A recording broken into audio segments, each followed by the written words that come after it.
is Book777 on YouTube, and today I want to tell you a story.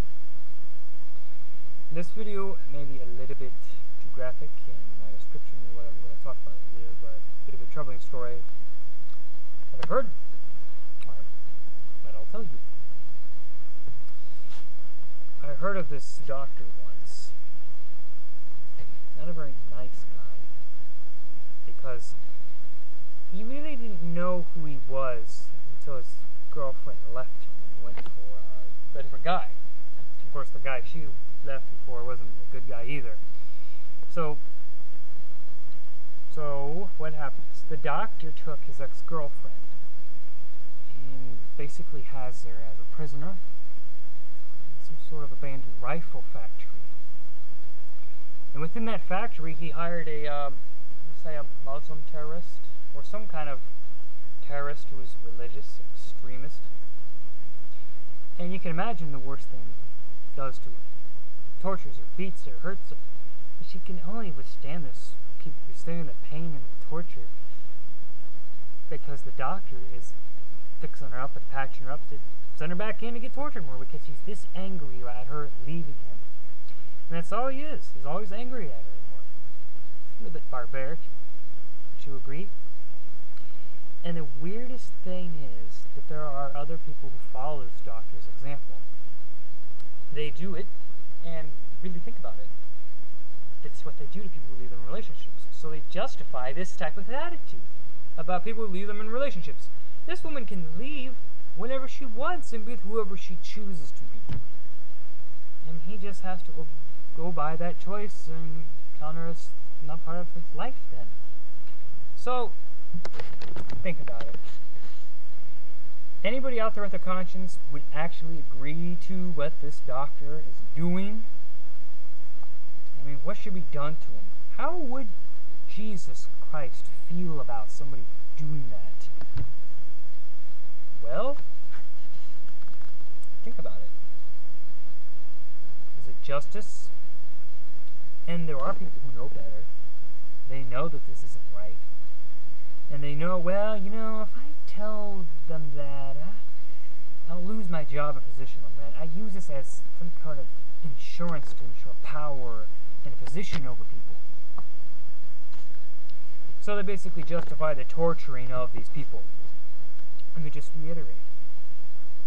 Think of what kind of things happen to this woman, and think of those people who know her, or her friends and family, that love her unconditionally.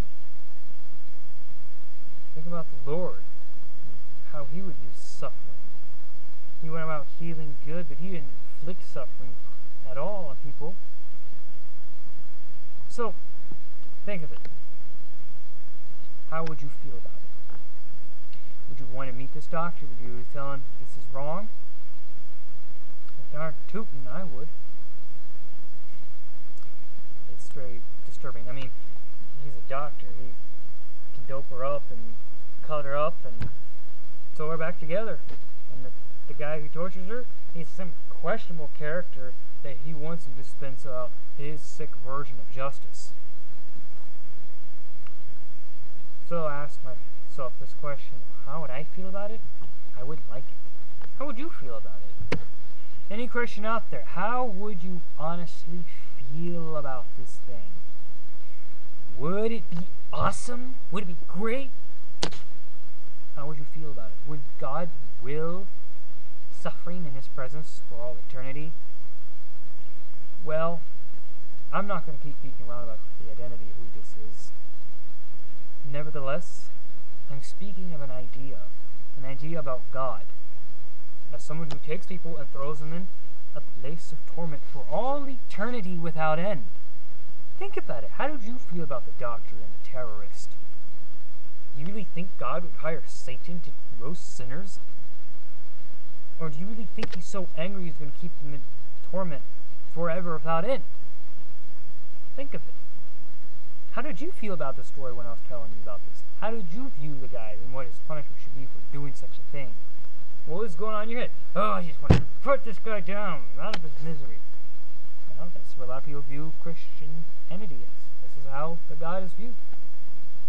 So, this does bring up some questions, and so watch my video, Forever and Ever, Part 1, and there are more parts to it. Hopefully this can answer some basic questions. And remember, there's a website called helltruth.com, and just to put some first of all, many people quote and say that unquenchable fire somehow means the fire keeps burning and torturing people endlessly, but it just means nothing's going to put it out. It's going to consume until whatever's consuming is reduced to ash. Because Jerusalem was burned with unquenchable fire. There are forests in the Old Testament burned with unquenchable fire. And they're not burning now. And Matthew 3:12 says, you will burn up the chaff. So basically burning it up is reduced to ash with what? Unquenchable fire. So, I hope you enjoyed the story. Hope it gets you to think and challenge you why you believe, or why you want to believe eternal torment. It is troublesome to my conscience. If it isn't to yours, then I kind of question how you can stomach violence and torture. This is Spoke777. Thank you for watching.